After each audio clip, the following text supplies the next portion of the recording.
সুপ্রিয় দর্শক শ্রোতা, আসসালামু আলাইকুম। যে যেখানে আছেন ভালো থাকবেন সেটাই প্রত্যাশা করছি। বাংলাদেশের অস্থির সময়ে স্থিরতার কোনো লক্ষণ নেই, ক্রমান্বয়ে অবনতি ঘটছে। অজানা গন্তব্যে বাংলাদেশ, কোথায় নিয়ে যাওয়া হচ্ছে দেশটাকে কেউ বলতে পারেন না। যার যার মতো প্রেডিক্ট করে কথা বলেন। আজ যেটা বলছেন পরের দিন বলেন যে না, যা ভাবছিলাম তা তো হচ্ছে না। এমনি একটু এলোমেলো অবস্থায় আপনাদের সঙ্গে বিভিন্ন বিষয় নিয়ে মত বিনিময় করি। বিএনপি এখন উভয় সংকটে এবং বিএনপির ইতিহাসের খুবই খুবই অবনতিশীল একটি ক্রান্তিকাল এখন তাদের জন্য। এই ক্রান্তিকাল অতিক্রম কিভাবে করবেন সে সিদ্ধান্ত তারা নিতে পারছেন না। এমন একটি বিষয় নিয়ে আজ আপনাদের সঙ্গে কথা বলছি।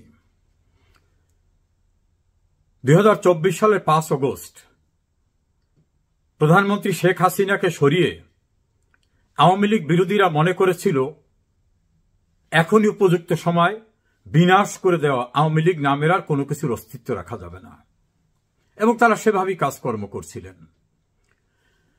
দেধারসে দখল বাণিজ্য শুরু হয়ে গেল। তবে দুইটা পর্ব। বিএনপি দখল করেছে হাট ঘাট, গরুর বাজার, বাস স্ট্যান্ড, আওয়ামী লীগ নেতাদের মাছের খামার, পুকুর, বাড়ি, দোকান বাণিজ্য সবকিছু। তাদের ঠিকাদারি কাজ, তাদের সরকারি অফিস বা তাদের বাণিজ্যিক অফিস সব দখল করে নগদ টাকা কামাতে ব্যস্ত হয়ে গেছেন। এটা ইউনিয়ন পর্যায় থেকে শুরু করে রাজধানী পর্যন্ত সর্বত্র। এমনকি আওয়ামী লীগের নেতা হওয়া দরকার নেই, আওয়ামী লীগের কর্মী হলেই হলো। আওয়ামী লীগের নেতাদের সঙ্গে সুসম্পর্ক যারা রেখেছে তাদেরও লুটপাট করে একেবারে বিপন্ন করে দিয়েছেন। এই লুটপাটের স্বর্গরাজ্যে পরিণত করে ফেলছিল বিএনপির মাঠ পর্যায়ে নেতৃবৃন্দ, এমনকি কেন্দ্রের অনেকে। আমার নিজ এলাকা পিরোজপুরে ইতিহাসের সবচেয়ে বেশি লুটপাট হয়েছে। আমার নিজ উপজেলা নাজিরপুরে সন্ত্রাস, চাঁদাবাজি, লুটপাট, আমার বাড়িঘর লুটপাট করা, থানা সদরে আমার ভাই, আমার জেলা আওয়ামী লীগ নেতৃবৃন্দ, আমাদের অন্য নেতৃবৃন্দর ভয়ঙ্কর লুটপাট হয়েছে। প্রশাসন কোথাও বাধা দিতে গেলে স্থানীয় বিএনপি নেতারা বলতেন 16 বছর ওরা কিছু করতে পারে নাই, এখন এরা কিছু করে খাবে, এদের বাধা দিবেন না। একাধিক পুলিশ কর্মকর্তা বলেছে যে স্যার, আমরা ঠেকাতে গেলে বিএনপির নেতারা ফোন করে বলে না, ওরা যেটা করতেছে এটা অন্যায় না, 16 বছর এরা অত্যাচারের ভিতর ছিল, এখন এভাবে কিছু করে খাবে, এটা অবৈধ না। আর জামাতও দখল করেছে, দেধারসে বুদ্ধিমত্তা দিয়ে দখল করেছে। জামাত করেছে বড় বড় ব্যাংকগুলি দখল করে নিয়েছে, বিমা দখল করে নিয়েছে, বড় বড় কোম্পানি যেখানে জামাতের কোন সংস্রব ছিল দখল করে নিয়েছে। সচিবালয়ের সচিব, জেলা পর্যায়ে ডিসি, এসপি, বিভাগীয় পর্যায়ে ডিভিশনাল কমিশনার, রেঞ্জ ডিআইজি, পুলিশের ঊর্ধ্বতন কর্মকর্তা, সাংবিধানিক পদের বিভিন্ন প্রধান ব্যক্তি, সচিবালয়ের সচিব থেকে শুরু করে অন্যান্য গুরুত্বপূর্ণ পদ, বিশ্ববিদ্যালয় ভাইস চ্যান্সেলর, সরকারি কলেজ সহ বিভিন্ন কলেজের গুরুত্বপূর্ণ পদ, তারা ইন্টেলেকচুয়ালিটি যেটা সেটাকে দখল করেছে। দখল বাণিজ্যে কেউ পিছিয়ে ছিল না। এক গ্রুপ করেছে পরিকল্পিতভাবে, আর এক গ্রুপ নগদ খাই, এভাবে কাছিয়েছে। আর মবে জামাত অবশ্যই সম্পৃক্ত ছিল, কিন্তু তারা ফেসে পড়েনি। আর বিএনপি সারা বাংলাদেশের গ্রাম থেকে শুরু করে ইউনিয়ন, উপজেলা, হেন কোনো জায়গা নাই যেখানে মব সন্ত্রাস করেনি। এই মব সন্ত্রাস এমনভাবে করেছে যারা নানা কারণে আওয়ামী লীগের পর হয়তো খুব খুশি ছিল না, তারাও বলেছে যে বাংলাদেশের ইতিহাসে তো কোনোদিন এই জাতীয় নৈরাজ্য, এই জাতীয় সন্ত্রাস দেখিনি। আওয়ামী লীগের উপর কোনো না কোনো কারণে অখুশি ব্যক্তিরাও এই সন্ত্রাস, এই নৈরাজ্য, এই লুটপাটের দৃশ্য দেখা এবং ভোগান্তির শিকার হয়ে তারা বলেছে এর চেয়ে আওয়ামী লীগ হাজার গুণে ভালো ছিল। বিশ্ববিদ্যালয়ের ভিসির গলায় জুতোর মালা, বীর মুক্তিযোদ্ধার গলায় জুতোর মালা, গ্রামে কলেজের প্রিন্সিপাল, স্কুলের প্রধান শিক্ষক হেনস্থা হয়নি এমন কোনো জায়গা নাই। এই কাজ করার ভিতর থেকে বিএনপি ভয়াবহ ইমেজ সংকটের মধ্যে পড়েছে। অন্যদিকে জামাত জাকসু এবং ডাকসু নির্বাচনে যেভাবেই হোক বিজয় ছিনিয়ে নিতে পেরেছে। এই ঘটনায় দুটি বিশ্ববিদ্যালয়ের 53টি পদের ভিতরে একটি পদেও বিএনপি নির্বাচিত হতে পারেনি। 53টি পদের একটি পদেও বিএনপি নির্বাচিত হতে পারেনি। অথচ বিএনপি দাবি করত আওয়ামী লীগ ক্ষমতার বাইরে যাওয়ার পর তারাই একমাত্র দল, আর কোনো দলই নাই। তো এত বড় দল ছোট্ট জামাতের সঙ্গে দুইটা বিশ্ববিদ্যালয়ের ছাত্র সংসদের প্রতিযোগিতায় এমন ভয়াবহ ভরাডুবি বিস্ময়ের সৃষ্টি করেছে। তার চেয়ে বিস্ময় সৃষ্টি করেছে ফলাফল ঘোষিত হওয়ার পরে এক একজন এক এক জাতীয় প্রতিক্রিয়া দিয়ে। আসাদুজ্জামান রিপন একসময় ছাত্র দলের সভাপতি ছিলেন, তিনি তো বলছেন ছাত্রলীগের ভোটেই শিবির নির্বাচিত হয়েছে। তা ছাত্রলীগের বলে একেবারে কোথাও খুঁজে পাওয়া যাবে না এই অবস্থা, তারা কিভাবে এইরকম ফলাফল শিবিরকে দিয়ে করালো? যে শিবির তাদের উত্তরসূরি যারা জামাত, তারা যুদ্ধাপরাধে যারা জড়িত ছিল, আওয়ামী লীগ তাদের বিচার করেছে, ফাঁসির রায় কার্যকর করেছে, তাদের নতুন ছাত্র সংগঠনকে ছাত্রলীগ ভোট দিয়েছে। এটা হলো আসাদুজ্জামান রিপন সহ কিছু লোকের বক্তব্য। এমরান সানি প্লিজ অন্যান্যরাও তাই বলছেন। আবার বিএনপির সবচেয়ে কার্যকরভাবে অ্যাক্টিভ নেতারা মির্জা আব্বাস, সালাউদ্দিন আহমেদ, তারা এই নির্বাচনকে স্বাগত জানিয়েছেন। আবার কেউ কেউ বলেছেন আমাদের কিছু শিক্ষা দরকার ছিল, তার মানে এখানে শিক্ষার অভাবের কারণে তারা হেরেছেন, এটা বুঝাতে চেয়েছেন। ফলে আগামী নির্বাচনের জন্য এটা আমাদের একটা শিক্ষা হয়েছে, এমন কথাও কেউ কেউ বলছেন। অর্থাৎ একজনার প্রতিক্রিয়ার সঙ্গে আর একজনার প্রতিক্রিয়ার কোন রকম মিল নাই। তাহলে অফিসিয়াল স্টেটমেন্টটা কি বিএনপির? বিচ্ছিন্নভাবে যার যার মতো করে কথা বলছেন। জাহাঙ্গীরনগর বিশ্ববিদ্যালয়ে তারা নির্বাচন নাকি বয়কট করছেন। এখন চাকসু, বাকসু, ইউকসু বিভিন্ন জায়গায় নির্বাচন হবে বিশ্ববিদ্যালয়ে। এখানেই গুরুত্বপূর্ণ বিষয়, বিএনপি কি সেখানে নির্বাচন করবে? যদি করে হেরে যায়, তাহলে এইটার কি সুদূর প্রসারী একটা প্রভাব জাতীয় সংসদ নির্বাচনে আসবে? অথবা স্থানীয় সরকার নির্বাচন হলে সেই প্রভাব আসবে যে বিশ্ববিদ্যালয়ের ছাত্ররা বিএনপিকে পছন্দ করেনি, তারা জামাতকে পছন্দ করেছে, জামাতিদের ভোট দিছে। তো শিক্ষিত ছাত্ররা তারাই জামাতকে পছন্দ করছে, যখন আমরা ওইদিকেই যাই, এরকম হবে কিনা এ আশঙ্কার ভিতরে, এ শঙ্কার ভিতর পড়েছে বিএনপি। নির্বাচন করে হেরে গেলে এটা হতে পারে। তাহলে কি নির্বাচন বয়কট করব? বয়কট করলে তো বিশ্ববিদ্যালয়টা করলাম, স্থানীয় সরকার নির্বাচন হবে, সবটাই করলাম। তাহলে লোকজনে যদি বলে এরা বয়কটের পার্টি, এরা কারুর উপর আস্থা নাই, এখন তো আওয়ামী লীগ নাই, ইউনূস সরকার তো নিরপেক্ষ, সেখানেও নির্বাচন করতে এরা ভয় পায়, তার অধীনে নির্বাচন করলে হেরে যায়, আসলে এদের কোনো গ্রহণযোগ্যতা নাই। এই জোয়ারটা যদি ওঠে এবং এটা যদি জামাত ভালোভাবে ক্যাশ করতে পারে, তখন বিএনপির অবস্থা কি হবে? এই ভয়ঙ্কর পরিস্থিতিতে আগামী ছাত্র সংসদ নির্বাচন, কলেজ সংসদ নির্বাচন, ইউনিভার্সিটির স্থানীয় সরকার নির্বাচনে কি অবস্থান হবে বিএনপির? তারেক জিয়া একাধিক তার তরুণ অ্যাসোসিয়েটদের সঙ্গে কথা বলে মতামত নিয়েছেন, তাদের পরামর্শ নিয়েছেন। সিনিয়র নেতাদের সঙ্গে তিনি কথা বলছেন, যার যার অভিমত তিনি নিচ্ছেন। এখন পর্যন্ত সম্মিলিত কোনো পরামর্শ বা মতামত নাকি তিনি পাননি। তাহলে তাদের সিদ্ধান্ত কি? খুব শিগগিরই চাকসু, রাকসু, অন্যান্য ইলেকশন হবে, নির্বাচন বয়কট? অভিযুক্ত করবেন কাকে? যার সঙ্গে লন্ডনে মিটিং করে একাত্ম হয়ে গেলেন,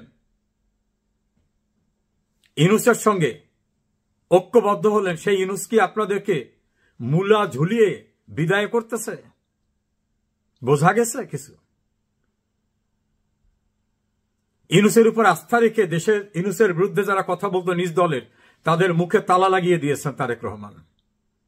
আর ইউনূসের প্রশাসন ইতিমধ্যে দুইটায় যে নির্বাচন দেখিয়েছে, তার স্বরাষ্ট্র উপদেষ্টা বলছেন জাতীয় সংসদ নির্বাচনে এই স্টাইলে হবে, এটাই নাকি তার একটা মডেল। তাহলে এই মডেল হলে বিএনপির আর অস্তিত্ব থাকার সম্ভাবনা নাই, এটাই অনেকে মনে করেন।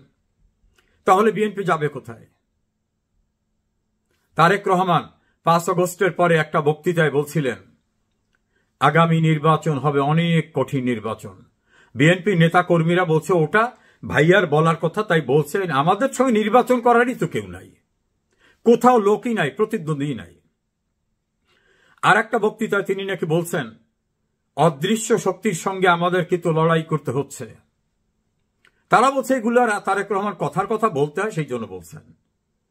কিন্তু তারেক রহমানের ওই দুইটা বক্তব্য এখন বিএনপির সিনিয়র নেতারা বলতেছেন যে ওনাকে কিন্তু আমরা বলছিলাম, উনি সেটা উপলব্ধি করে বক্তব্য দিয়েছিলেন, লুটপাট করা কয়েক হাজার লোককে দল থেকে বহিষ্কারও করছিলেন।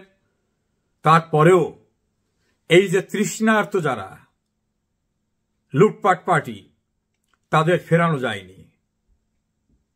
এদের কারণে এখন এমন ইমেজ সংকট হয়েছে যে মানুষ আর বিএনপিতে আস্থা রাখতে চাচ্ছেন না। অন্যদিকে আওয়ামী লীগের মিছিল ক্রমান্বয়ে বাড়ছে। অপ্রতিরোধ্য গতিতে ঢাকা শহরে হাজার হাজার মানুষ মিছিলে বেরিয়ে আসছে।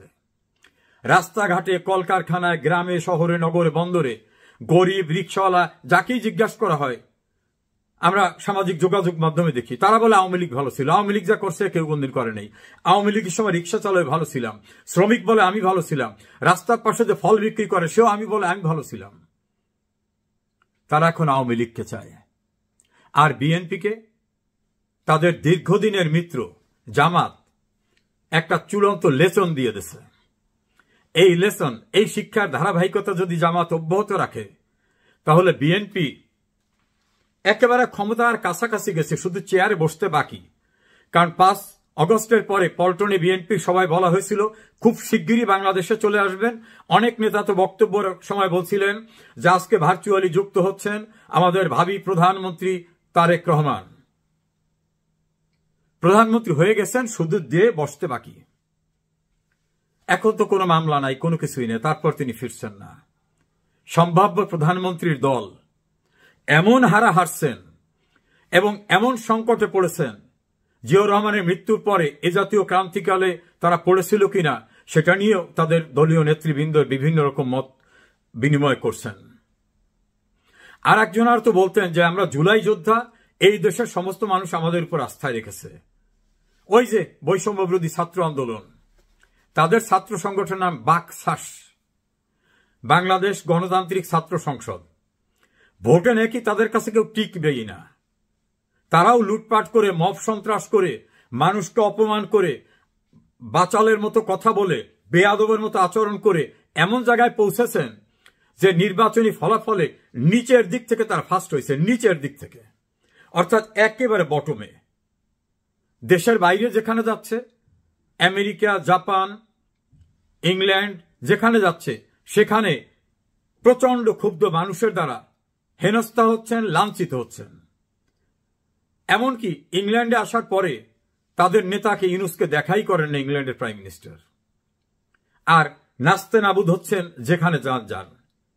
তাদের নেতারা ডগ স্কোয়াড, সোয়াত squad, RAB, police, BGB, army ছাড়া আর কোথাও বের হতে পারছেন না। জনপ্রিয়তা এমন বাড়ছে, এই যে চড়ে পাকা বেয়াদব শ্রেণী, এদেরকে মানুষ মনে করতেছে চরম অসভ্য, বেয়াদব, শিষ্টাচারহীন। অবশ্য তারা একটা কাজ ঠিকই করছেন, এই এত পরিশ্রম করছেন, কিছু কামাবেন না। শত শত কোটি টাকা বিভিন্ন গ্রুপ অফ কোম্পানিজের কাছ থেকে নিচ্ছেন, বিভিন্ন বড় ব্যবসায়ীদের কাছ থেকে নিচ্ছেন, আওয়ামী লীগের লোকদের কাছ থেকে নিচ্ছেন। আমার এলাকায় তো ইউনিয়ন পরিষদ না, উপজেলা না, একেবারে গ্রাম পর্যায়ে চাঁদাবাজি চলতেছে, দেদারসে। পুলিশ কাউকে ধরতে গেলে বলা হয় না, ধরবেন না। ওরা 16 বছর এই অবস্থায় ছিল, 16 বছর যারা খেয়েছে তাদের যে সব বিষয় সম্পত্তি আছে তাদের ভাগ আছে। এমনকি একটা মিষ্টির দোকানদারকে 21 লক্ষ টাকা চাঁদা দিতে হয়েছে 3 কিস্তিতে। উপজেলা পর্যায়ে স্কুলের হেডমাস্টার হিন্দু, মুক্তিযোদ্ধা ভাতা তুলতে আসছে, অর্ধেকটা রেখে দেওয়া হয়। এই ভয়ঙ্কর পরিস্থিতি সারা বাংলাদেশ, শুধু আমার এলাকায় তা না। এই ভয়াবহ পরিস্থিতি যারা পৃষ্ঠপোষকতা দিয়েছেন তাদের সবাইকে তারেক রহমান খুঁজেন না, খুঁজে সম্ভব না। ইমেজ সংকট এমন জায়গায় নিয়ে গেছেন, এখন উভয় সংকটে বিএনপি। নির্বাচনে গেলে হেরে যাওয়ার সম্ভাবনা, না গেলে লোকজনে বলবে শেখ হাসিনার দোষ বলছিলা, এখন ইউনূসের বিরুদ্ধে কি বলবে। এই ভয়াবহ পরিস্থিতির ভিতরে বিএনপি ইতিহাসের সংকটময় পরিস্থিতির ভিতরে পড়েছে। কোন সিদ্ধান্তে উপনীত হতে পারেননি তারেক জিয়া। আর সিনিয়র নেতৃবৃন্দ যারা মনে করছেন যে আর একটা নির্বাচনী সময় পর্যন্ত তাদের শারীরিক সক্ষমতা থাকবে কিনা, তারা বলছেন অপরিপক্কদের নেতৃত্বে রাজনীতি এমন জায়গায় চলে গেল, নিশ্চিত বিজয়, নিশ্চিত ক্ষমতায় যাওয়ার পরিস্থিতির থেকে এখন যোজন যোজন দূরে। একজন গণমাধ্যম ব্যক্তিত্ব পরিষ্কারভাবে বললেন, এমন হতে পারে বিএনপিকে ক্ষমতায় তো দূরের কথা, বিরোধী দলেও পাওয়া যাবে কিনা সেটা মাইক্রোস্কোপ দিয়ে খুঁজে দেখতে হবে। কারণ গ্রামগঞ্জে পুলিশের শেল্টার না পেলে গণপিটুনির শিকার তারাও হতে পারে যে সকল কর্মকাণ্ড করেছে। দুই শ্রেণীর লুটপাটে এখন অতিষ্ঠ ব্যবসায়ীরা, সজ্জনরা, সুধীজনরা, ভিন্ন মতাবলম্বী রাজনৈতিক নেতাকর্মীরা। এই ক্রান্তিকালে বিএনপি কোথায় যাবেন? জামাত তাদের আর পাত্তা দিচ্ছে না। বিএনপি বলে জামাতকে আমরা বাঁচিয়ে রাখছি, আর জামাত বলে সেই 91 সাল থেকে তোমাদের সাপোর্ট দিয়ে ক্ষমতা এনেছি। সমানে সমান কেউ কাউকে ছাড়ছে না। জামাত স্বপ্ন দেখছে ইসলামী দলবল নিয়ে সে ক্ষমতায় যাবে, ডাকসু এবং জাকসুর মতো। বিএনপি তো ক্ষমতায় চলে গেছিল। তবে বাংলাদেশের দুইজন গণমাধ্যম ব্যক্তিত্বের আলোচনায় দেখলাম যে ক্ষমতার থেকে নামাবার জন্য আন্দোলন করে অভ্যুত্থান হয়, আর বাংলাদেশে একটা অভ্যুত্থান হয়ে গেল ক্ষমতায় যাতে যেতে না পারে সেজন্য আন্দোলন, এবং সেই অভ্যুত্থানে ইতোমধ্যে অনেকটা সফলতাও দেখা দিয়েছে। এই ক্রান্তিকালে তারেক রহমান কেন দেশে ফিরলেন না সেটা নিয়ে সিনিয়র নেতাদের বক্তব্য। কেউ কেউ বলছেন 5 আগস্টের পরে তারেক রহমান দেশে ফিরলে ওই যে 1981 সালে শেখ হাসিনা ফেরার পর যেটা জোয়ার আসছিল ওই রকম জোয়ার আসতো। এই জোয়ারে এনসিপি জামাত কেউ টিকতে পারত না। তখন তারেক জিয়া আমাদের কথা শোনেন নাই, তিনি শুনছেন তার এই যে তরুণ বন্ধুদের কথা। আর এখন তারেক জিয়ার অনুপস্থিতির সুযোগে ডালপালা গজিয়ে শাখা প্রশাখা হয়ে বিএনপির চেয়ে বড় কাউন্টার পার্ট হয়ে যাচ্ছে বাংলাদেশে আওয়ামী লীগের বিরুদ্ধে। সেখানে বিএনপি গৌণ হয়ে যাচ্ছে। মফস্বলের একাধিক নেতার সঙ্গে কথা বলছি, তারা বলছেন নৌকার ব্যাপারী হয়ে আমার বিশাল জাহাজের খোঁজ খবর রাখা যৌক্তিক না।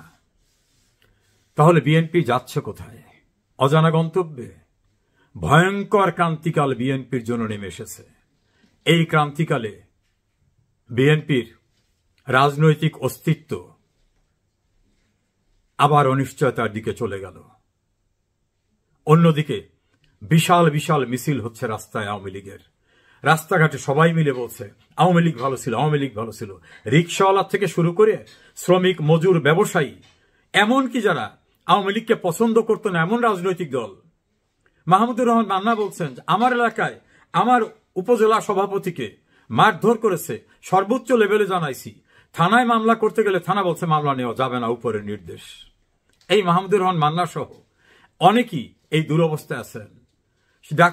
সাবেক ভিপি নুরুল হক নুরু এই ইউনূস আমলকে ইনভাইট করে আনার অন্যতম কারিগর, এখন হাসপাতালে ক্রিটিক্যাল অবস্থায়। তাদের দলের নেতা নাহিদ ইসলাম বলছেন মাহফুজ আলমকে মৃত্যু অপমানিত করার জন্য সম্মতি দেওয়া হয়েছিল, এখন এরপর আমাদের পালা। বোঝা গেল শেকড়ের সঙ্গে যোগাযোগ না থাকলে, মানুষের ভালোবাসা অর্জন করতে না পারলে অবস্থা কোথায় গিয়ে দাঁড়ায়। বিএনপি, জামাত, এনসিপি সবাই কিন্তু বুঝতে পারছেন ভয়াবহ সংকটের মুখে এনসিপি, ভয়াবহ সংকটের মুখে বিএনপি। শ্যাম রাখি না কুল রাখি, জামাতও তাদের এখন আর পাত্তা দিচ্ছে না। এই পরিস্থিতিতে আবার মানুষের ভিতর উন্মেষ, আওয়ামী লীগ আসুক, অন্তত শান্তিতে স্বস্তিতে থাকতে পারবো, দেশের উন্নয়নের অগ্রযাত্রা থাকবে, যা অন্য কেউ এ পর্যন্ত দেখাতে পারেনি, বরং শেখ হাসিনা দেখিয়েছে। অপেক্ষা করুন, খুব শিগগিরই মানুষের প্রত্যাশা পূরণ হবে। হঠাৎ উচ্ছ্বাসে মেতে উঠে সন্ত্রাস, নৈরাজ্য, লুটপাট 2 লেভেলের যারা করেছেন, আমার মনে হয় না মানুষ তাদেরকে আবার ক্ষমতায় কোনোভাবে নিয়ে আসবে।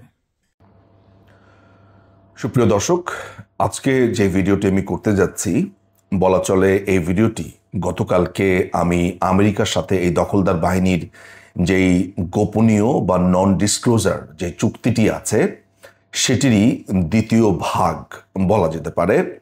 এর মধ্যে আপনারা জানেন যে গতকালকে আমি একটি ভিডিও আপলোড করি প্রায় 26 মিনিটের, যেখানে আমি দেখিয়েছি যে প্রায় 2-2.5 মাস আগে এই অবৈধ দখলদার ইউনুস তার প্রতিনিধি দল আমেরিকাতে পাঠিয়ে আমেরিকার সাথে একটি দাসত্ব যে চুক্তি করেছে সেটির বিভিন্ন দিক আমি গতকালকে অল্প করে বিশ্লেষণ করেছি এবং আমি দেখিয়েছি যে আমেরিকা বাংলাদেশের প্রত্যেকটা সেক্টরে কিভাবে হানা দিয়েছে এবং তারা অনেকটা বলা যায় যে বাংলাদেশকে একটা দাস বানিয়ে তাদের ইচ্ছে মতো তারা সেই চুক্তিটি করে নিয়েছে এবং দীর্ঘদিন ধরে যে বলা হয়েছিল যে বাংলাদেশ ভারতের কাছে দেশ বিক্রি করে দিচ্ছে মূলত বা কার্যত বা ওই চুক্তির পরে ফলত আসলে দেশ বিক্রির যদি বাংলাদেশে প্রথমবারের মতো, মানে আমার জানা মতে প্রথমবারের মতো কোনো চুক্তি থেকে থাকে, তাহলে এই নন ডিসক্লোজার চুক্তিটিকেই আসলে আপনার দাস চুক্তি, গোলামি চুক্তি এগুলো বলা যেতে পারে। এর মধ্যে আমেরিকা আরও কয়েকটা চুক্তির জন্য অপেক্ষা করছে, সেগুলো আপনারা হয়তোবা এই কেয়ারটেকার অর্থাৎ আমেরিকার যে কেয়ারটেকার রেখেছে, অ্যাপার্টমেন্টে যেমন কেয়ারটেকার থাকে, আমেরিকা ও বাংলাদেশে একটা কেয়ারটেকার রেখেছে, সেটা হচ্ছে ইউনুসকে। আকসু নামে একটা চুক্তি এবং আরেকটা হচ্ছে অস্ত্র একটা চুক্তি আছে, জিমেনশিয়া বা এই টাইপের, আমি নামটা এক্স্যাক্টলি ভুলে গেছি। দুটো চুক্তি আসলে আপনারা একটু গুগল করে নিলেই আকসু লেখলেই সাথেরটা চলে আসবে, আমি আর সেগুলোতে ডিটেলসে যাচ্ছি না। এই চুক্তিটাও হবে, ওই দুইটা চুক্তিও খুবই ভয়াবহ এবং প্রত্যেকটা চুক্তি আসলে এই অঞ্চলের যে স্থিরতা আছে, স্থবিরতা আছে বা টেনশন মুক্ত একটা জায়গা আছে সেটিকে নস্যাৎ করবার পরিকল্পনা। এবং আমি আজকে আমার এই ভিডিওতে আমার ব্যক্তিগত কিছু অভিজ্ঞতা এবং এই যে চুক্তিটির কথা বলেছি এটার আগে পরের বা অভিজ্ঞতার কিছু গল্প আপনাদেরকে আমি শোনাবো।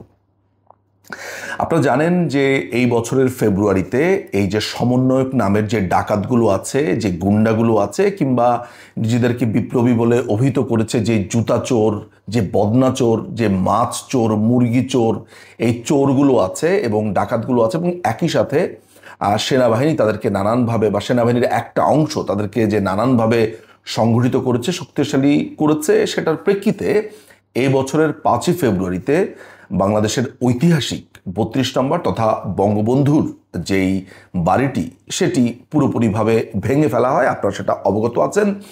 এবং গত বছরের 5ই অগাস্ট সেটা পুড়িয়েও দেওয়া হয়, সে ব্যাপারেও আমরা সবাই জানি। তো এই ঘটনার সাথে আমার গতকালকের যেই ভিডিওটা বা আজকে যা বলবো সেটা কিছুটা রিলেটেড, আমি বলছি সে কথা। আপনারা জানেন যে ছাত্রলীগের পেজে মাননীয় প্রধানমন্ত্রী একটি ভাষণ দেবেন। এই ভাষণ দেবেন সেদিন অর্থাৎ 5ই ফেব্রুয়ারি রাত 9টাতে ওনার ভাষণ দেওয়ার কথা। ওই ভাষণকে কেন্দ্র করে তখন ফ্রান্সের যেই আপনার রাজাকারের বাচ্চাটা আছে, রাজাকারের অ্যাপোলজিস্ট, পাকিস্তানি ঔরসজাত পিনাকি ভট্টাচার্য, সে, তারপরে হাবাদুল্লাহ, সার্জিস আলম এবং যত রকমের এই সমন্বয়ক নামক জামাত শিবিরের BCD টিম আছে, তারা ঘোষণা দেয় বঙ্গবন্ধুর 32 নম্বরের ঐতিহাসিক বাড়িটি তারা গুড়িয়ে দেবে যদি মাননীয় প্রধানমন্ত্রী ছাত্রলীগের পেজে বক্তৃতা করেন।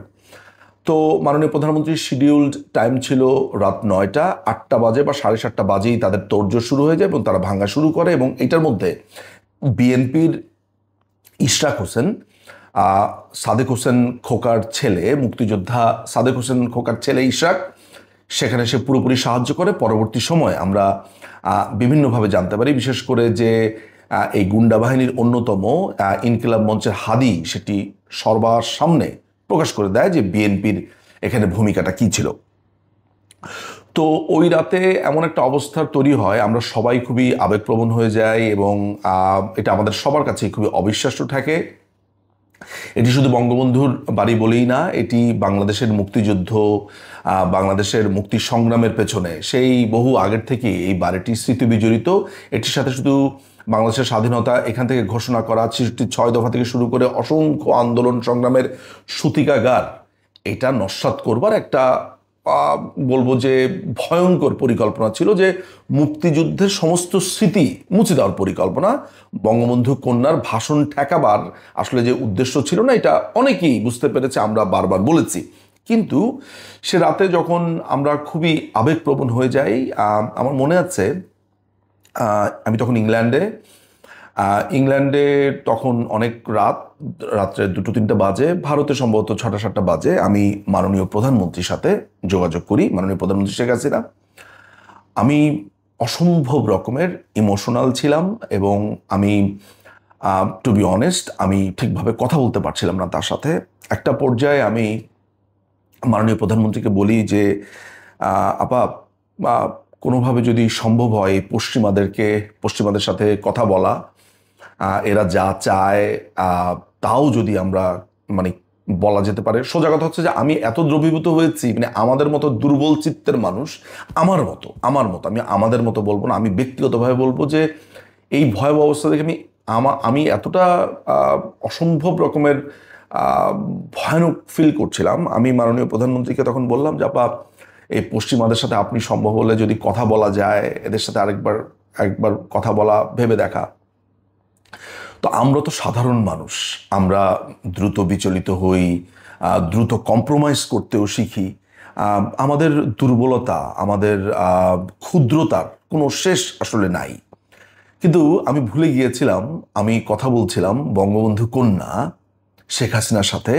যদি বঙ্গবন্ধু হয় পুরো একটি দেশ, সেই দেশের সর্বোচ্চ পাহাড় বঙ্গবন্ধু কন্যা, তার বড় কন্যা শেখ হাসিনার সাথে। আপা আমাকে তখন বললেন যে তুমি একটু ঠান্ডা হও। আমাকে তিনি ঠান্ডা হওয়ার জন্য একটু সময় দিচ্ছিলেন কিছু সেকেন্ড।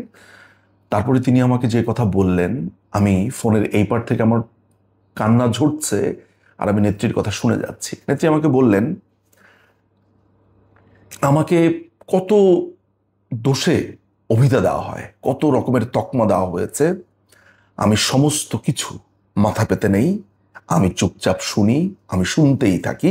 আমি আমার নিজের ভাষাতে বলছি আপার যে কথাগুলো। তিনি আমাকে বলেছেন যে দেখো, আমি যদি কম্প্রোমাইজ করতাম পশ্চিমা শক্তির সাথে, তাহলে আমি অনেক আগেই কম্প্রোমাইজ করতে পারতাম।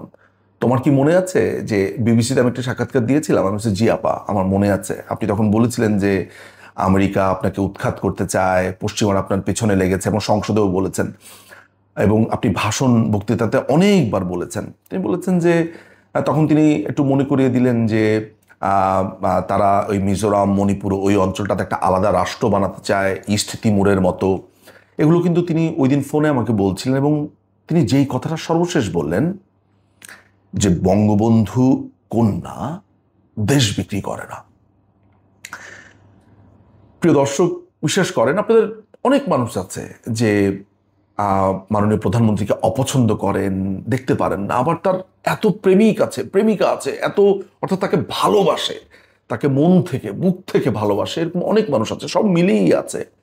কিন্তু সমস্ত ভুল ত্রুটি আপনারা যেভাবেই বিশ্লেষণ করেন তাকে, ওই একটি সকাল বেলায়, অর্থাৎ ভারতের সকাল, ইংল্যান্ডের রাত, আমি পরিষ্কার বুঝতে পেরেছিলাম এই দেশকে তিনি বুকের গহীন থেকে ভালোবাসেন। তিনি বলেছেন যে এই বাড়িটি তো শুধু আমার নয় বা আমাদের স্মৃতি বিজড়িত নয়, এটি তো তোমাদেরও, এই বাংলাদেশের মানুষ। যদি বাংলাদেশের মানুষ মনে করে এই বাড়িটি ভেঙে ফেলা দরকার, ভেঙে ফেলা, কিন্তু যা কিছু হবে আমি কখনো এই দেশকে কারো কাছে বিক্রি করব না। অথচ মাননীয় প্রধানমন্ত্রীর ব্যাপারে কথা ওঠে, তিনি ভারতের কাছে দেশ বিক্রি করে দিয়েছেন। গতকালকে বলেছি এবং আমি চ্যালেঞ্জও করছি আজকে, যে কেউ কি কোনো এখনো পর্যন্ত অফিসিয়ালি এই অবৈধ দখলদার বাহিনী গত 1 বছর 1 মাস হলো, কেউ কি দেখাতে পেরেছে যে ভারতের সাথে এমন কোনো চুক্তি হয়েছে যেই চুক্তিকে দেশ বিক্রি বলা যেতে পারে। আমি ইন্টারেস্টিং ব্যাপার হচ্ছে যে আমি যখন এই ভিডিওটা দেই তখন আমার ইউটিউবে কমেন্ট আসে, আদানির কাছে এত বিঘা জমি, অত বিঘা জমি। এসব মূর্খ, এসব স্টুপিড। মানে এদের প্রোফাইলে গিয়ে দেখি হচ্ছে ক্লাস 8 পাস, 9 পাস, তারপর লিখে আছে ওয়ার্ক অ্যাট ফেসবুক। দেখলেই বোঝা যায় যে এগুলো হচ্ছে বস্তির পোলাপান। ওরা জানে না যে আদানির সাথে যেই চুক্তি হয়েছে সেটি সুপ্রিম কোর্ট পরিষ্কার করে, এই দখলদার বাহিনী সুপ্রিম কোর্ট পরিষ্কার করে বলেছে যে আদানির সাথে বাংলাদেশের কোনো অবৈধ চুক্তি হয়নি।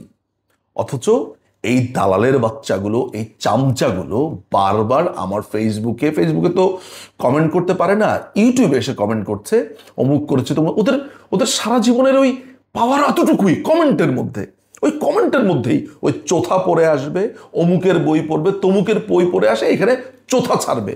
কিন্তু কেউ একটা ডকুমেন্ট নিয়ে আসতে পারে না, একটা সার্টিফাইড ডকুমেন্ট, একটা নথি, একটা কন্ট্রাক্ট, একটা উদ্ধৃতি, যেখানে প্রমাণ করা যাবে যে মাননীয় প্রধানমন্ত্রী কিংবা আওয়ামী লীগ সরকার ভারতের কাছে এই দেশের সাথে এমন চুক্তি করেছে যেটা দেশ বিক্রির শামিল। অথচ আমেরিকার সাথে যে চুক্তিটা করেছে, প্রিয় দর্শক আপনারা দেখেছেন, সেই চুক্তির মধ্যে এমনও কথা আছে যে আমরা চায়না থেকে কোনো কমিউনিকেশনের দ্রব্যাদি কিনতে পারবো না।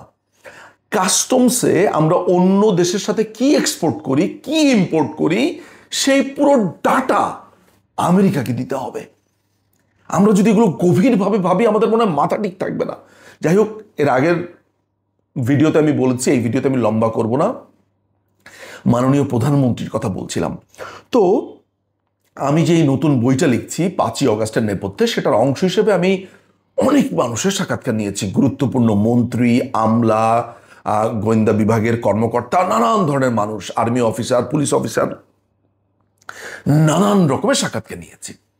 তো আমি অত্যন্ত গুরুত্বপূর্ণ 3 জন ব্যক্তির সাক্ষাৎকার এর ভেতর আছে, মানে গুরুত্বপূর্ণেরও গুরুত্বপূর্ণ, মাননীয় প্রধানমন্ত্রী ছাড়া আর কি। তারপরে একজন ব্যক্তি আমাকে বললেন, খুব দারুণ করে আমাকে বর্ণনা করলেন যে এই যে আপনারা দেখেন যে এই কমিউনিস্ট আন্দোলন, আনু মোহাম্মদের আন্দোলন, অমুক মোহাম্মদের আন্দোলন, বা আপনারা সমাজতন্ত্র, কমিউনিজম এগুলো বলেন, মাননীয় প্রধানমন্ত্রী শেখ হাসিনা সত্যকার অর্থে এই যে সাম্রাজ্যবাদ বলে চিল্লায়, মাননীয় প্রধানমন্ত্রী হচ্ছে সেই মানুষটা যিনি সত্যকার অর্থে এই সাম্রাজ্যবাদ বিরোধী একজন মানুষ। এই কারণে পশ্চিমারা তার উপরে খ্যাপা। মাননীয় প্রধানমন্ত্রী কিন্তু অসম্ভব রকমের মধুর ব্যবহার করেন আমেরিকার সাথে, ভারতের সাথে, চায়নার সাথে, এমনকি পাকিস্তানের সাথেও কিন্তু মানে হয়তোবা আমাদের নানান ধরনের ব্যবসা বাণিজ্য বন্ধ ছিল, কিন্তু মাননীয় প্রধানমন্ত্রী কিন্তু কোনো শত্রুতার সম্পর্ক কারোর সাথে করেননি। কারণ বঙ্গবন্ধুর কিন্তু একটা নীতি ছিল, কারোর সাথে শত্রুতা নয়, সবার সাথে বন্ধুত্ব। তো মাননীয় প্রধানমন্ত্রী একচ্ছত্র আধিপত্য এই বাংলাদেশে হতে দেন নাই। তো এই প্রসঙ্গে ওই ভদ্রলোক আমাকে বলছিলেন যে নিঝুম সাহেব, আপনি জানেন যে বঙ্গোপসাগরে 15টার মতো ব্লক আছে এই এলএনজি উত্তোলনের জন্য। প্রধানমন্ত্রী কিন্তু এককভাবে এগুলো একটা দেশকে দেয়নি, বা সবকিছু আমেরিকা পাগলের মতো হয়ে গেছিল, প্রত্যেকটা ব্লক তাদের চাই। তিনি এই ডিপসিতে দেননি। আমাদের মেনটেন্যান্সের জন্য বিভিন্ন বন্দর আমেরিকা চেয়েছিল, মাননীয় প্রধানমন্ত্রী এগুলো জাপান, এগুলো চায়না, ভারত, বা আমাদের যেহেতু সক্ষমতা অনেক ক্ষেত্রে ছিল না কন্টেনার বা বিভিন্ন ক্ষেত্রে, তিনি কোনো দেশকে যদি দিতে হন এমন দেশকে দিয়েছেন যেই দেশ সবচাইতে কম বিড করেছে, কম বিডে কম খরচে তিনি করতে পারবেন সেইভাবে। এর কারণ হচ্ছে তিনি বাংলাদেশে একটি সুনির্দিষ্ট দেশের কোনো আধিপত্য তৈরি করতে দিতে চান নাই। বারবার ট্যাগ করা হয়েছে, যেটা শ্রীলঙ্কাকে করা হতো, যে আমরা চায়নার ঋণের খপ্পরে পড়েছি। কিন্তু সাধারণ মানুষ তো এগুলো শুনতে গোয়েবলস, যে এক কথা বারবার বলবেন, মানুষরা বিশ্বাস করতে থাকবে। তো কেউ কখনো ভাবিনি যে চায়না থেকে যখন আমি 10টা টাকা আনবো, এই 10টা টাকা ফেরত দেওয়ার সিস্টেম, তার সুদ এত কম, আমাদের জন্য এত সহনশীল, কোনো কিস্তি মিস করলে সেটাও রেকটিফাই করবার সুযোগ থাকে। কিন্তু আমেরিকা কিন্তু তার থেকে যদি আমি লোন আনি, সে আমাকে লোন প্রথমত লোন দিতেই চায় না, সে বিভিন্ন জায়গাতে আটকে রাখে এবং চড়া সুদে তার থেকেই আমাকে ইট কিনতে হবে, তার থেকে আমাকে এইটা কিনতে হবে, ওইটা কিনতে হবে। তো তখন তিনি যেটা করেছেন, চায়না থেকে লোন এনে এই ইনফ্রাস্ট্রাকচারগুলো করেছেন। ভারতের ব্যাপারে আসি। আমাকে আরেকজন ডিপ্লোম্যাট, আপনার নাম শুনলেই বলবেন আরে এই ভাইয়ের কথা বলছে, মানে উনি যথেষ্ট পরিচিত একজন মানুষ। সেই ভদ্রলোক আমাকে ব্যক্তিগতভাবে বলেছে যে ভারতে তিনি যখন যেতেন, আমি নিশ্চিত আজকে ভারতীয় হাই কমিশন কিংবা ভারতের কোনো গোয়েন্দা কর্মকর্তা বা যে কেউই দেখেন না কেন, উইথ ডিউ রেসপেক্ট, মাননীয় প্রধানমন্ত্রী কিন্তু বাংলাদেশকে সবার আগে বিবেচনা করতেন। ভারতের অনেক কর্তাব্যক্তিরা একটু বিরক্ত হতেন যে উনি এত রিজিড কেন, এত এরকম বন্ধুরাষ্ট্র এত রিজিড করে উনি কন্ট্যাক্ট করতে চান কেন। মাননীয় প্রধানমন্ত্রীকে কিন্তু, এটা সত্যি কথা, তার এই বোল্ডনেসের জন্য সবাই খুব শ্রদ্ধা করতেন যে তিনি দেশটাকে কিভাবে আগলে রাখছেন। এবং ভারত সবসময় বাংলাদেশের প্রতি একটা ব্যাপারে ভয়ানক রকমের প্লিজড ছিল, যেইটার কারণে আমাদের এই ভারত বিদ্বেষী অংশ বারবার আপনার গুজব ছড়া যে ভারতকে সব দিয়ে দিয়েছে। আজকে আমি এই সত্যটা বলি। সত্যটা হচ্ছে যে ভারত বাংলাদেশের বর্ডারে আওয়ামী লীগ আমলে এই সন্ত্রাসবাদকে এমনভাবে নির্মূল করা হয়েছে, অসংখ্যবার ট্রাই করা হয়েছে যে ভারতের বর্ডারে গিয়ে একটা কেওয়াজ লাগানোর জন্য। সন্ত্রাসবাদী হামলা মিজোরামে, আপনার মণিপুরে, নানান জায়গাতে, এবং বর্ডার প্রচণ্ড স্ট্রিক্ট করা হয়েছিল, প্রচুর গার্ড বাড়ানো হয়েছিল, সৈন্য সংখ্যা বাড়ানো হয়েছিল, যাতে দুই দেশের border all the time safe থাকে। এবং সেই কারণে ভারত অসম্ভব রকমের প্লিজড ছিল। এই যে একটা কথা বারবার বলা হয় না যে ভারতকে আমরা এমন কিছু দিয়েছি আজীবন মনে রাখবে, এটা বলে আপনি শুনলেই মনে হয় না। কারণ যখন আপনার ভারত বিদ্বেষী একটা ফ্লো আছে বাংলাদেশে, এবং ওই একই সময়ে এই ডায়লগটা হবে যে ভারতকে আমরা এমন কিছু দিয়েছি যা তারা আজীবন মনে রাখবে, তখন মনে হতে পারে ভারতকে মনে হয় সমস্ত কিছু দিয়ে দেওয়া হয়েছে, আমাদের সম্পদ ভারতে পাচার করা হচ্ছে, সমস্ত কিছু। আদতে এই সীমানাকে, এই সীমান্তকে এমনভাবে প্রোটেক্ট করা হয়েছে, সেটির কথাই তখন রেফার করা হয়েছে। ইয়েস, ভালোভাবে বুঝিয়ে না বলতে পারলে এরকম কনফিউশন তৈরি হয়, যেখানে একটা সংশয় আছে। কিন্তু আমরা 5ই অগাস্টের পরে কি জানলাম? আমরা জানলাম যে এমন একটা চুক্তি ভারতের সাথে হয়েছে যে বাংলাদেশের গার্মেন্টসের পণ্য ভারত হয়ে যায়, যাতে বাংলাদেশ প্রতি মাসে সম্ভবত প্রায় 2000 কোটি টাকা বাঁচাতে পারে। আপনি একটু চেক করে নেবেন যে এটা বছরে 4000 কোটি না মাসে 2000 কোটি নাকি বছরে 2000 কোটি, এটা একটা ব্যাপার আছে যেটা এই মুহূর্তে আমি বলতে পারছি না। তো একটা বড় টাকা সাশ্রয় হতো। এই যে বারবার আপনাকে বলা হচ্ছে ভারতকে দিয়ে দিয়েছে, এখন তো আপনার সময় এসেছে একটু রিইভ্যালুয়েট করার। ওকে, এখন তো মাননীয় প্রধানমন্ত্রী শেখ হাসিনা নেই, এখন তো আওয়ামী লীগ নেই, এবার বের করেন আপনার সমস্ত চুক্তি। এবার আমি একটু আরাম করে দেখি যে কি চুক্তি হয়েছে, যেটা গত 54 বছর ধরে আমাকে শুনতে হয়েছে। পানির কথা বলছে। আচ্ছা, এই তিস্তার পানি নিয়ে প্রবলেমটা কি? এটি কি সেন্ট্রাল গভর্নমেন্টের সমস্যা, নাকি এটি পশ্চিম বাংলার সাথে কোনো সমস্যা হচ্ছে? ফেডারেল সিস্টেমটা কিভাবে কাজ করে? কেন্দ্র অর্থাৎ ভারতের সেন্ট্রাল গভর্নমেন্টের কি ক্ষমতা আছে রাজ্যের উপরে এইসব পার্টিকুলার জায়গাতে প্রেশার দেওয়ার? মমতা ব্যানার্জির সাথে ডিলটা কি হচ্ছিল, কেন হচ্ছিল না? ফারাক্কার চুক্তি, পানি, এগুলো কি আমরা কি এগুলো দেখেছি?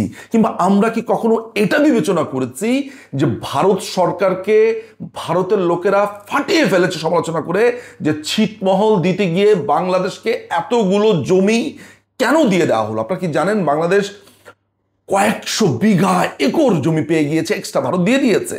ওই ছিটমহল বছরের পর বছর ভারতের সাথে এই ছিটমহল নিয়ে সমস্যা ছিল সেই 47-এর পর থেকে। সেটি মাননীয় প্রধানমন্ত্রী কেউ তো অ্যাপ্রিসিয়েট করে না। আমাদের সমুদ্র সীমা, আমরা কিন্তু যদি এমনই হতো আমাদের সাথে যেটা বলে, তাহলে তো আমরা নিজেদের ভিতরে নেগোসিয়েশনই করতাম। আমরা আন্তর্জাতিক আদালতে গিয়ে ওটা সেটেল করতে গেলাম কেন ভারতের সাথে? তো ভারত কিন্তু এই ব্যাপারে আমাদের সাথে শত্রুতা করেনি। আজকে যদি আমেরিকার সাথে একটা মামলা নিয়ে আমরা কোর্টে যাই, স্যাংশনের পর স্যাংশন খাবো, যে তোমার এত বড় সাহস, তুমি 200 নটিক্যাল মাইল আমার থেকে নিয়েছো বঙ্গোপসাগরের আদালতে গিয়ে, তুমি আমাকে আদালত দেখাও, এটা বলে স্যাংশন দিত। ভারত কি তা করেছে? এই সময়ে ভারত থেকে যে মরিচ আমদানি করছে, ডিম আমদানি করছে, কদিন পর পর দেখি চাল আমদানি করছে, কই হাহারিয়েক তো দেন না, কই তখন তো গালিগালাজ করেন না, কই তখন তো বলেন না যে এখন কেন আমাদের কৃষকদের উৎপাদন করতে পারতো, ভারত থেকে এনে দেশ শেষ করে দিয়েছে। এর কারণ হচ্ছে ভারত একটা হিন্দু রাষ্ট্র, আপনার সমস্যাটা ওই হিন্দুতেই। এটা আমরা বার বার বলেছি যে ভারতের সাথে আর কোনো সমস্যা নেই বাঙালির, মানে বাংলাদেশের একটা অংশের। ভারত যদি আজকে মুসলিম প্রধান দেশ হতো, আপনাদের আরেক চেহারা দেখা যেত। আমি এই সমস্ত কিছু ছাপিয়ে আমি শুধু আপনাদের কাছে আরেকটি বার প্রশ্ন করব যে এই যে নন ডিসক্লোজার এগ্রিমেন্ট হলো আমেরিকার সাথে, what is your take, what is your opinion? এই যে ফার্মাসিউটিক্যালস, এই যে পোলট্রি, এই যে জাহাজ শিল্প, এই যে কমিউনিকেশন, এই যে আমার ইপিজেডের আইন, এই যে আমার ইন্টেলেকচুয়াল প্রপার্টি আইন, এই যে আমার এগ্রিকালচার, এই যে আমার বায়োটেকনোলজি, সমস্ত কিছু যে আমেরিকার যা আইন আছে তার দেশে, সেটা আমার দেশেও বলবৎ থাকবে, সেটা নিয়ে আপনার মতামত কি? প্রশ্ন তুলেছেন কেন ভাই? তুমি আমার দেশের সমস্ত কিছু বিলিয়ে দিচ্ছ, কয় টাকা তুমি মুক্তি পাবে, কয় টাকা ট্যারিফ তোমার মাফ হবে সেই কারণে? না, সেটা করেনি। আপনি প্রশ্নও তোলেননি। আমি অবাক বিস্ময় নিয়ে শুধু দেখে যাচ্ছি যে আপনি আমেরিকার এই এনডিএ নিয়ে একটা প্রশ্ন আপনি করেননি। মাননীয় প্রধানমন্ত্রী, আপনারা জানেন যে চিলির আলেন্দেকে আমেরিকা মেরে ফেলেছে। তিনি যখন ক্ষমতায় এলেন তখন সমস্ত কিছু রাষ্ট্রীয়করণ করেছে। আপনারা জানেন যে ফিদেল ক্যাস্ট্রোর উপরে প্রায় 650 বারের কাছাকাছি হত্যা চেষ্টা করেছে লুবুম্বা, কঙ্গোর, এরকম আপনার সুকর্ণ কত মানুষকে মেরেছে, তারা অন্তরীণ করেছে আমেরিকার এই প্ল্যানে। তারা এই মাননীয় প্রধানমন্ত্রীকে 16 বছর তিনি আমেরিকা, চায়না, ভারতকে নানানভাবে তিনি ব্যালেন্স করে এই দেশটাকে এগিয়ে নিয়ে গেছেন। একজন নারী, 80 বছর বয়স্ক একজন নারী, যেই অপরূপভাবে এই দেশটাকে কন্ট্রোল করেছে, পশ্চিমা বিশ্বকে নানানভাবে, কারোর সাথে শত্রুতা না করে। কিন্তু আমেরিকা তার শত্রুতা করেছেই, কারণ আমেরিকা এই দেশে বেইস করতে চায়। আপা আমাকে বলেছেন যে আমাকে তারা সরাবার একটা বড় রিজন হচ্ছে এই দেশে তারা এমনি এসেছে, মায়ানমারকে, ভারতকে এবং চায়নাকে তারা স্ক্রু টাইট দিবে, তারা দেখে নেবে এবং তোমরা এটা দেখবে এই দেশটাকে। আমরা একটা খুবই গরিব একটা রাষ্ট্র, আমাদের যুদ্ধ করার ক্যাপাবিলিটি আছে, তারা আমাদের ঘাড়ের উপরে বন্দুক রেখে ভারতে ফায়ার করবে, আমাদের ঘাড়ের উপরে বন্দুক রেখে তারা চায়নাতে ফায়ার করবে, মায়ানমারে ফায়ার করবে। এই লোড আমি, আপনি, আমরা নিতে পারবো? মাননীয় প্রধানমন্ত্রী এই বাংলাদেশিদেরকে ঝামেলা মুক্ত, যুদ্ধ মুক্ত রাখতে চেয়েছিলেন, আর এই যুদ্ধের মধ্যে ঢুকে আপনারা তালি বাজাচ্ছেন। চমৎকার চমৎকার, এখন মাননীয় প্রধানমন্ত্রী নেই। আমি এই শিক্ষিত তরুণ সমাজ বা মধ্যবিত্ত সমাজ বা যারা শিল্প সাহিত্যের চর্চার মধ্যে আছে, তারা বাংলাদেশ আওয়ামী লীগের প্রাণ। আমি তাদেরকে বলবো যে এই নন ডিসক্লোজার এগ্রিমেন্টটা পড়েন, আপনি নিজে একটা ভিডিও বানান এবং বলতে থাকেন ক্রমাগতভাবে কি করছে ইউনূস, এই দেশটাকে শেষ করে দিচ্ছে।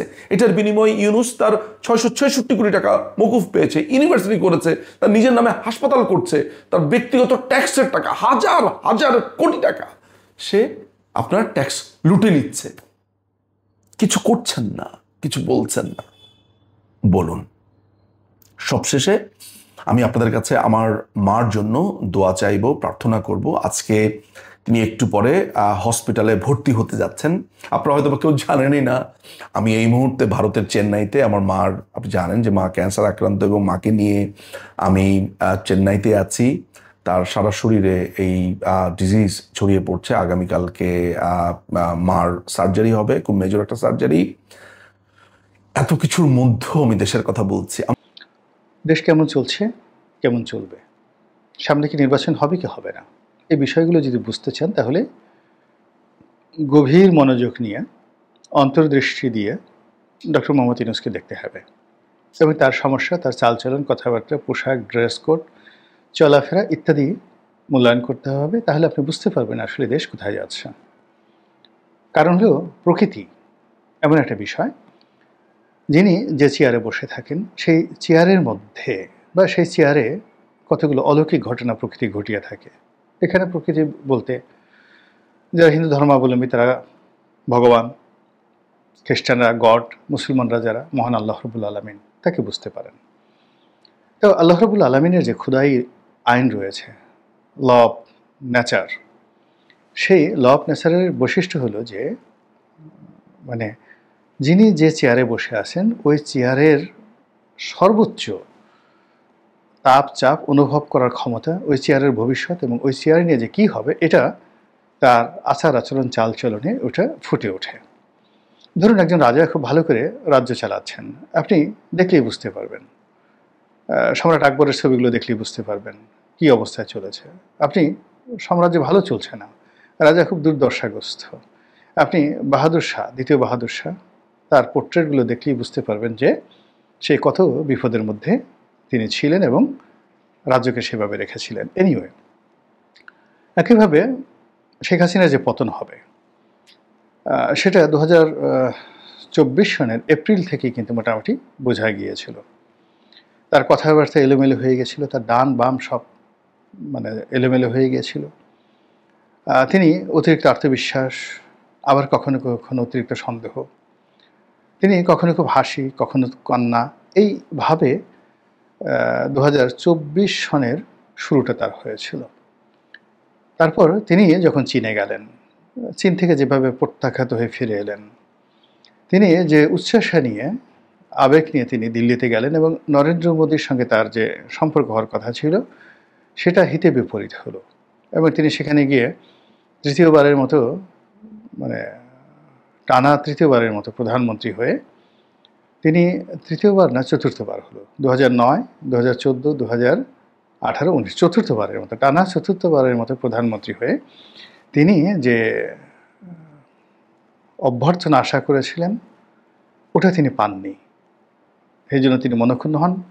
আবার অন্যদিকে তিনি যে ভূমিধস বিজয় লাভ করে সেখানে গিয়েছিলেন এবং কৌশল করে যেভাবে বিজয়ী হয়েছিলেন, এটাকে ঠাট্টা করে মস্কারা করে তিনি নরেন্দ্র মোদীকে নাকি খোঁটা দেওয়ার চেষ্টা করেছিলেন। নাকি বললাম, কথাটা সত্য মিথ্যা আমরা জানি না। এর কারণ হলো ওইবার মানে এখন যে নরেন্দ্র মোদী প্রধানমন্ত্রী রয়েছেন, যে ভোটের মাধ্যমে তিনি এসেছিলেন, সেই ভোটের পরপরই শেখ হাসিনা সেখানে গিয়েছিলেন। তো তখন নরেন্দ্র মোদীর জয়লাভ করাটা আসলে খুব কঠিন একটা বিষয় ছিল। সবাই ধরে নিয়েছিল যে এই যাত্রা নরেন্দ্র মোদী ফেল করবে এবং তাকে ছোট ছোট বিরোধী দল নীতিশকে ম্যানেজ করে তারপর তাকে ক্ষমতায় কিন্তু থাকতে হয়েছে।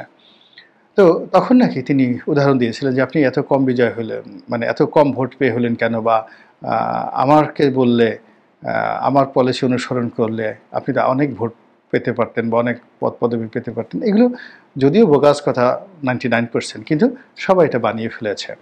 কিন্তু দিল্লি থেকে তার যে প্রত্যাবর্তন, তিনি দিল্লি থেকে যেভাবে এসেছেন তার মনে ভয় ছিল, বেদনা ছিল, কষ্ট ছিল এবং আবার তিনি যখন চীনে গেলেন ওখানে পরিস্থিতি আরও ভয়ঙ্কর হলো। তারপরে বাংলাদেশে এলেন, বাংলাদেশে এনে আসার পর তিনি তো একেবারে বেসামাল। তিনি যে সকল কথাবার্তা বললেন, যে সেই সংবাদ সম্মেলনে, ফলে তার বিরক্তি, তার ক্রোধ সব কিছু রীতিমতো উপচে পড়লো। সেখানে তিনি রাজাকারের বাচ্চা কাচ্চা বলা শুরু করলেন। তারপরে যখন আন্দোলন শুরু হলো, মেট্রো রেল পুড়িয়ে দেওয়া হলো এবং মেট্রো রেল দেখতে গিয়ে তিনি যেভাবে কাঁদলেন, এটা আসলে তার সঙ্গে মানায় না। এরপর তার আরও কিছু ভিডিও ফুটেজ, অডিও ফুটেজ আমরা দেখতে পাচ্ছি এখন ইদানিংকালে, যে তিনি কথা বলতে গিয়ে বারবার এলোমেলো হয়ে যাচ্ছেন, আবেগপ্রবণ হয়ে যাচ্ছেন, ডানে তাকাচ্ছেন, বামে তাকাচ্ছেন। তারপরে তিনি রাশেদ খান মেনন, আনোয়ার হোসেন মঞ্জু, জাতীয় পার্টির লোকদের সঙ্গে বৈঠক করছেন, কথার কোনো ধারাবাহিকতা নেই, কমেন্ট নেই, কিচ্ছু নেই। মানে মন মাঝি তোর বৈঠা নেড়ে আমি আর বাইতে পারলাম না। তখনই বোঝা গিয়েছিল যে Sheikh Hasina is no more. একইভাবে যদি ডক্টর মোহাম্মদ ইউনূসকে আপনার বুঝতে হয় যে তার ক্ষমতা কতদিন প্রলম্বিত হবে, তার অধীনে কি নির্বাচন হবে, তিনি কি নিজেই তত্ত্বাবধায়ক সরকারের প্রধান হবেন, না এই অন্তর্বর্তীকালীন সরকারের প্রধানরূপে নির্বাচন পরিচালনা করবেন, সব কিছু কি ঠিকঠাক মতো আছে, এগুলো যদি আপনি দেখেন বা বোঝার চেষ্টা করেন, তাহলে তার ডানে বামে তাকাতে হবে।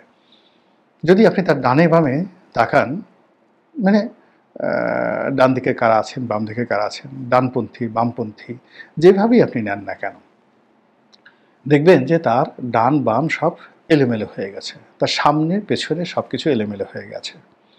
পেছনে যে সকল মানুষ তাকে আক্রমণ করার, তাকে অপদস্থ করার, তাকে হেয় করার জন্য গত 1 বছর যাবত চেষ্টা চরিত করে যাচ্ছিল, তারা ক্রমশ শক্তিশালী হয়ে পড়েছে এবং তারা জানান দিচ্ছে তাদের কথা দ্বারা, বার্তা দ্বারা, আক্রমণ দ্বারা, তাদের আচরণ দ্বারা প্রতি মুহূর্তেই যাকে বলা হয় ডক্টর মোহাম্মদ ইউনূসকে পেরেশান করে তুলছেন এবং তার যারা সঙ্গী সাথী তাদেরকেও পেরেশান করে তুলছেন।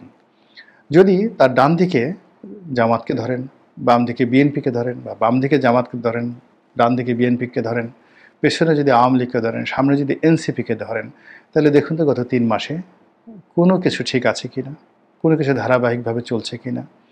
এবং তারা সবাই, মানে আমরা এ যাবৎকালে ডক্টর মোহাম্মদ ইউনূসকে উপলক্ষ করে কেউ কোনো কথা বলিনি এবং টিল নাও এখন পর্যন্ত আমরা উপদেষ্টা পরিষদের পরিবর্তন চাচ্ছি,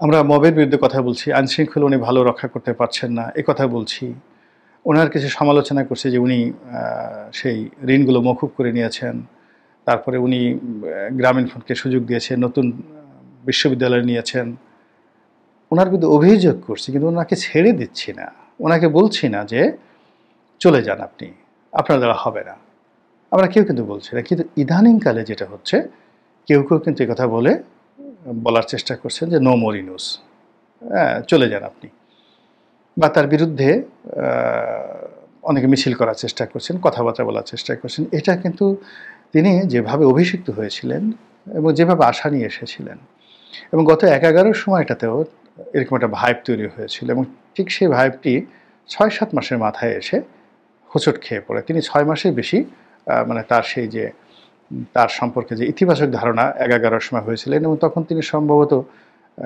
কি একটা নাগরিক পার্টি না কি যেন একটা তৈরি করতে চেয়েছিলেন।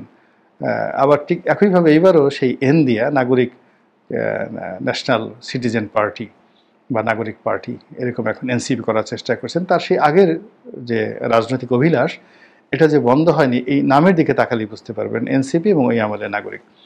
এবং ওই সময়টিতে তার সঙ্গে যারা এসেছিলেন, বলতে গেলে সবাই কিন্তু বেজ্জতি হয়েছেন, সবাই যাকে বলা হয় রাজনীতির মাঠ থেকে তাদের সমস্ত ক্যারিয়ার শেষ করে গেছে। মানে ডক্টর মোহাম্মদ ইউনূসের 11 সময় যারা তার সঙ্গী সাথী হওয়ার চেষ্টা করেছিলেন গোপন এবং প্রকাশ্যে, এবং তাকে যারা প্রক্সি দেওয়ার চেষ্টা করেছিলেন 11 সময়, যারা কিংস পার্টি রূপে 2nd, 3rd, 4th লেয়ার তৈরি করে ডক্টর মোহাম্মদ ইউনূসকে ফ্রন্টিয়ারের লাইনে একদম প্রথম সারিতে তাকে ক্ষমতার কেন্দ্রে পৌঁছে দেওয়ার জন্য যারা চেষ্টা করেছিলেন, সেই ডক্টর ফেরদৌস আহমেদ কুরেশি থেকে শুরু করে অন্য যারা আছেন সব তছনছ হয়ে গেছেন। আবার ডক্টর মোহাম্মদ ফেরদৌস আহমেদ কুরেশির সঙ্গে যারা যারা এসেছেন তারাও তছনছ হয়ে গেছে। এই সরকার আসার পরে গত 1 বছরে যে কয়টি নতুন রাজনৈতিক দল গঠন করার চেষ্টা করা হয়েছে এবং যে সকল লোক তাকে উদ্ধার করার জন্য এগিয়ে এসেছেন, সেটা ফরহাদ মাজহার বলেন, শওকত মাহমুদ বলেন, এবং এটা যে আজকের ঘটনা নয়, অনেক আগে একবার মনে আছে আপনাদের আওয়ামী লীগ জমানাতে শওকত মাহমুদ, সাংবাদিক শওকত মাহমুদ এবং ফরহাদ মাজহাররা শেরাটন অথবা সোনারগাঁ হোটেলে একটা বিরাট অনুষ্ঠান করেছিলেন, কি একটা নাম দিয়ে, ওটা নিয়ে বিএনপি ভীষণ ক্ষেপে গিয়েছিল এবং বিএনপি শওকত মাহমুদকে, তিনি তো বিএনপির ভাইস প্রেসিডেন্ট ছিলেন, সেখান থেকে বহিষ্কার করেছিলেন। তো সেই ঘটনাটা মনে রাখেন। তারপরে আবার এই সময়টিতে এসে শওকত মাহমুদদের নতুন একটা দল করা, ইলিয়াস কাঞ্চন সহ সবাই সহ সেই দল বিশাল জাঁকজমকপূর্ণভাবে দল করলো, মনে হচ্ছে যে এই দলই ক্ষমতা চলে আসবে। আবার দেখা গেল সেই দলের কোনো নামগন্ধ নেই এবং সেই দলে অনেককেই আহ্বান করা হলো। এর বাইরে বিএনপি থেকে যারা বিভিন্ন সময় বের হয়ে দল করেছিলেন, বিএনপির সময় 11 সময় যারা বিএনপির বিরুদ্ধে অবস্থান করেছিলেন, তাদেরকেও কিন্তু গত 1 বছরে বেশ কয়েকবার ভিন্ন অ্যাঙ্গেল থেকে নড়াচড়া করতে দেখা গিয়েছে এবং স্পষ্টতই ধারণা করা হয় এরা সবাই ডক্টর মোহাম্মদ ইউনূসকে হেল্প করার জন্য, এনসিপিকে হেল্প করার জন্য, বিএনপিকে এবং আওয়ামী লীগকে বিপদে ফেলার জন্য, -2 কার্যকর করার জন্য সর্বোচ্চ চেষ্টা করেছেন। ফলাফল শূন্য। এরপর যদি আপনি চিন্তা করেন জামাত, তো জামাত এবং তার যারা সঙ্গী সাথী রয়েছেন ইসলামী দলগুলো, তারাও কিন্তু ডক্টর মোহাম্মদ ইউনূসকে নানাভাবে সাহায্য সহযোগিতা করে সামনে পিছনে ডানে বামে বহুভাবে তাকে প্রোটেকশন দেওয়ার চেষ্টা করেছে এবং আনকন্ডিশনালি। মানে এই ভদ্রলোককে যদি পারতেন তারা কিয়ামত পর্যন্ত রেখে দিতেন, যে আল্লাহ তুমি একে হায়াতে তৈয়বা দান করো, ইনি যেন একেবারে কিয়ামত পর্যন্ত থাকেন এবং ইমাম মাহাদি যখন আসবেন তখন যেন তার হাত থেকে ক্ষমতা আমরা সেই ইমাম মাহাদির হাতে দিয়ে একটা গাজওয়াতুল হিন্দ আমরা চালু করতে পারি, অথবা ডক্টর মোহাম্মদ ইউনূসকে এম্পাওয়ার্ড করে তার নেতৃত্বে ভারতের 7 সিস্টার দখল করা, ভারত দখল করা, দিল্লি দখল করা, পাকিস্তান দখল করা এবং ঢাকাকে বাংলা বিহার উড়িষ্যার নয়, সুবে বাংলা নয়, একেবারে পাক ভারত উপমহাদেশের যেভাবে সবচেয়ে বড় ডাইনেস্টি, দুটো ডাইনেস্টি তৈরি হয়েছিল মুঘল জামানাতে, আওরঙ্গজেবের যে রাজত্ব, ওই সময়টাতে ভারতবর্ষের মানচিত্র সবচেয়ে বড় ছিল। আর এর আগে যেটা ছিল সেটা হলো অশোকের জামানাতে, চন্দ্রগুপ্ত মৌর্য ডাইনেস্টির তৃতীয় সম্রাট, মানে প্রথমে হলো চন্দ্রগুপ্ত মৌর্য, তারপরে বিন্দুসারের ছেলে হলো অশোক, সম্রাট অশোক দ্য গ্রেট। তো সেই অশোকের যে মানচিত্র, ওটা হলো দ্বিতীয় বৃহত্তম মানচিত্র এবং নরেন্দ্র মোদীর টার্গেট যে ভবিষ্যতে ভারতবর্ষকে এমন একটা শক্তিশালী করে অশোক যে ভূমির উপরে প্রভাব বিস্তার করেছিল সেই ভূমি, অর্থাৎ পাকিস্তান, আফগানিস্তান, বাংলা, বিহার, উড়িষ্যা সব তিনি দখল করে ফেলবেন। এজন্য পার্লামেন্টে সেই অশোক জমানার একটা মানচিত্র, যেটিকে বলা হয় অশোক চক্র, সেই অশোক চক্র তিনি স্থাপন করেছেন এবং এটা নিয়ে সারা দুনিয়াতে তর্ক বিতর্ক হচ্ছে। তো সেই মোদির অশোক চক্রকে চ্যালেঞ্জ জানিয়ে কেউ বাদশাহ আলমগীর চক্র, মানে বাদশাহ আলমগীর, আওরঙ্গজেবের জামানাতে যে বিশাল অংশ ছিল, যেটা সম্রাট অশোকের জামানায় হয়নি, আলমগীরের জামানাতে কিন্তু এই যে দক্ষিণ ভারত অর্থাৎ দাক্ষিণাত্য গুজরাট, এই পুরো এলাকা, মহারাষ্ট্র পুরো এলাকা দিল্লির অধীনে নিয়ে আনা হয়েছিল, যেটা অশোকের জামানাতে হয়নি। তো এবং এর বাইরে আফগানিস্তান পার হয়ে এখন যে মধ্য এশিয়ার কয়েকটি অঞ্চলেও কিন্তু আওরঙ্গজেবের কর্তৃত্ব প্রতিষ্ঠা হয়েছিল। তো কাজেই এখন লক্ষ লক্ষ যুবকদের মনে, তরুণ যুবকদের মনে ইসলামাইজেশনের যাকে বলা হয় চিন্তাধারা ঢুকিয়ে যেটা বলা হচ্ছে যে বাংলাদেশে 22 কোটি মুসলমান, 18 কোটি মুসলমান, পাকিস্তানে 22 কোটি, ভারতে 35 কোটি, তো সব মিলিয়ে 75 কোটি মুসলমান, এরা তো সারা দুনিয়া ডমিনেট করতে পারে, সারা দুনিয়া ডমিনেট করতে পারে। শুধুমাত্র একটু শুরু করতে হবে, একজন নারায়ে তাকবীর, আল্লাহু আকবার বা একজন ইনকিলাব জিন্দাবাদ বলে একটা স্লোগান দিলে বাকি সবাই সেখানে গিয়ে তলোয়ার নিয়ে ঝাঁপিয়ে পড়বে এবং মোদি বাহিনীকে পরাজিত করে তছনছ করে দেবে। এইরকম ইগো এবং সুখ স্বপ্নে বিভোর অসংখ্য মানুষ রয়েছে এই বাংলায়। তো যারা গত 1 বছর ধরে, মানে এই স্বপ্ন কিন্তু আজকের নয়, এই স্বপ্ন সেই পাকিস্তান জামানা থেকে আমি যেটা বললাম, আর সেই স্বপ্নের একেবারে চূড়ান্ত রূপ লাভ করেছে কিন্তু জুলাই আগস্ট বিপ্লবের পরে। এবং তারা ডক্টর মোহাম্মদ ইউনূসের সামনে পেছনে ডানে বামে যেভাবে তার জন্য একটা প্রতিরক্ষা বহু তৈরি করে তাকে শক্তিশালী করে আসছিল, সেই বহুটা কিন্তু ভেঙে গেছে। এবং যেহেতু সেই প্রতিরক্ষা বহুটা, ওয়ালটা ভেঙে গেছে, সেই জায়গাতে অজানা ভয়, অজানা শঙ্কা, অজানা শক্তি, অজানা আতঙ্ক ঘেরাও করেছে। আর এর ফলে ওনার কথাবার্তা এলোমেলো হয়ে গেছে, ওনার কর্মকাণ্ডের যে ধারাবাহিকতা সেটা নষ্ট হয়ে গেছে এবং উনি যে সকল সিদ্ধান্তগুলো নিচ্ছেন সেই সিদ্ধান্তগুলো কতটা তৃণমূলে বাস্তবায়িত হচ্ছে, কতটা কেন্দ্রে বাস্তবায়িত হচ্ছে, কতটা সচিবালয়ে বাস্তবায়িত হচ্ছে, কতটা ইউনিয়ন পরিষদের যে তহসিল অফিস সেখানে বাস্তবায়িত হচ্ছে, এটা যদি আপনারা মূল্যায়ন করেন রীতিমতো আঁতকে উঠবেন। একটু গিয়ে দেখেন যে আমাদের পবিত্র যে অঙ্গন, বিচার অঙ্গন কি হচ্ছে, সচিবালয়ে কি হচ্ছে, পুলিশ প্রশাসনে কি হচ্ছে, ক্যান্টনমেন্টগুলোতে কি হচ্ছে, ব্যাংক পাড়ায় কি হচ্ছে, রাজনীতির অফিসগুলোতে কি হচ্ছে, রাজনীতির অন্দর মহলে কি হচ্ছে, বড় বড় রাজনীতিবিদ অন্দর মহলে কি হচ্ছে, সব মিলিয়ে আমরা যে একটা ঘূর্ণি পাকের মধ্যে পড়েছি, ঘোল যেটিকে বলা হয়, ঘোলের মধ্যে পড়েছি।